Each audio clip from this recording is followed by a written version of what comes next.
Clip number 1334۔ اس clip میں آپ قرآن پاک کی سورہ مومن کی آیت نمبر 10 سے 12 تک کی تلاوت، ترجمہ اور تفسیر قرآن صراط الجنان سماعت فرمائیں گے۔ بسم اللہ الرحمن الرحیم۔ ترجمہ، اللہ کے نام سے شروع جو نہایت مہربان رحمت والا ہے۔ ان الذین کفروا ینادون لمقت اللہ اکبر من مقتکم انفسکم اذ تدعون الی الایمان فتکفرون۔ ترجمہ، بے شک کافروں کو ندا دی جائے گی کہ یقیناً اللہ کی تم سے ناراضی اس سے بڑھ کر ہے جو آج تمہیں اپنی جانوں سے ہے، کیونکہ جب تمہیں ایمان کی طرف بلایا جاتا تھا تو تم کفر کرتے تھے۔ ان الذین کفروا ینادون،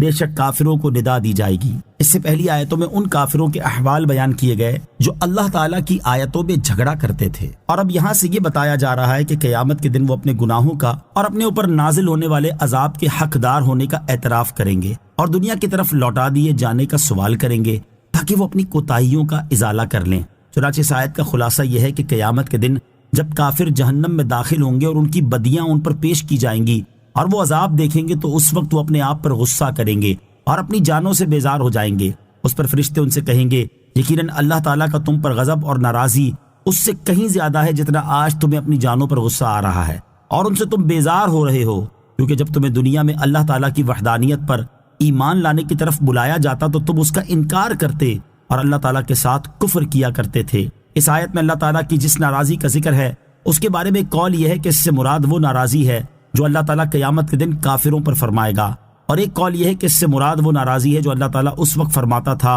جب دنیا میں کافر اللہ تعالیٰ کی وحدانیت کا انکار کرتے اور اس کے ساتھ شرک کیا کرتے تھے۔ قالوا ربنا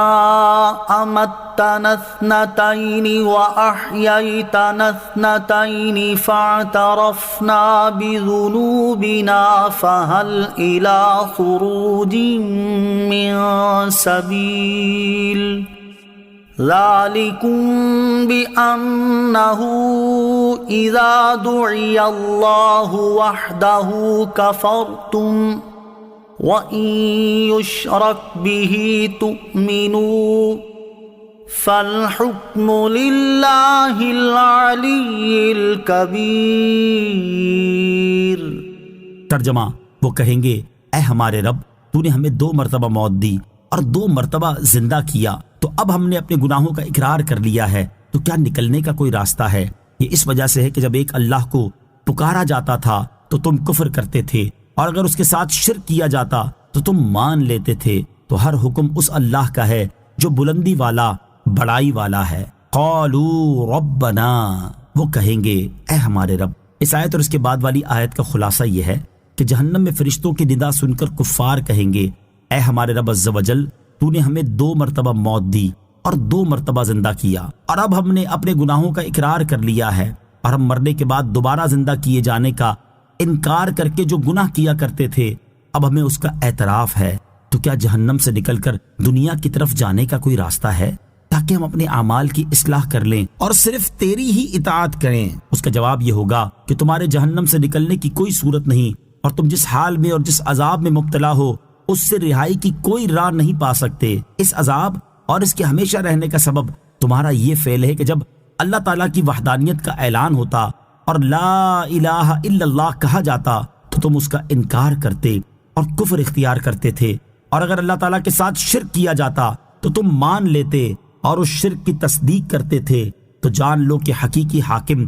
اللہ تعالیٰ ہی ہے جو ایسا بلندی والا ہے کہ اس سے اور کوئی بلند نہیں، اور ایسا بڑائی والا ہے کہ اس سے اور کوئی بڑا نہیں۔ 2 مرتبہ موت اور 2 مرتبہ زندگی دینے سے کیا مراد ہے؟ آیت نمبر 10 میں 2 مرتبہ موت اور 2 مرتبہ زندگی دیے جانے کا ذکر ہوا۔ اس کے بارے میں قول یہ ہے کہ پہلے وہ بے جان نطفہ تھے، اس موت کے بعد انہیں جان دے کر زندہ کیا، پھر عمر پوری ہو جانے پر انہیں موت دی، پھر اعمال کا حساب دینے اور ان کی جزا پانے کے لیے زندہ کیا۔ اس کی دلیل وہ آیت مبارکہ ہے جس میں ارشاد فرمایا گیا، کیف تکفرون باللہ وکنتم امواتا فاحیاکم ثم یمیتکم ثم یحییکم۔ ترجمہ، تم کیسے اللہ کے منکر ہو سکتے ہو حالانکہ تم مردہ تھے تو اس نے تمہیں پیدا کیا، پھر وہ تمہیں موت دے گا، پھر تمہیں زندہ کرے